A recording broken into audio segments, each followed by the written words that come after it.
Hi everyone, I'm Sam Katz and this is my presentation. My article is titled, Who is this little girl they hired to work here? Women's Experiences of Marginalizing Communication in Male-Dominated Workplaces, and is written by Elizabeth Dorrance Hall and Patricia E. Gettings. It was published in Communication Monographs and is a qualitative study done to determine what marginalizing communication is, how it is perceived, and how it is responded to by the women in male-dominated workplaces. The results from the studies show that there are 6 types of marginalizing communication.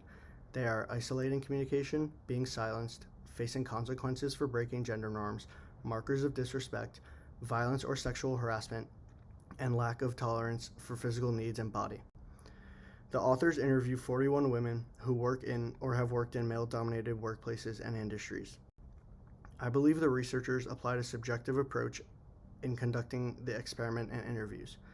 The experiment borrowed from the critical theorist viewpoint because critical theorists focus on and critique society and culture in order to reveal and challenge power structures. The questions asked and how they were responded to are indicative of a critical theory standpoint because the women experience the marginalization and power inequality that come from working in male-dominated workplaces. The also is also borrowing from the interpretivist standpoint because they analyzed and explored how the women interpreted how the men's comments and actions made them feel.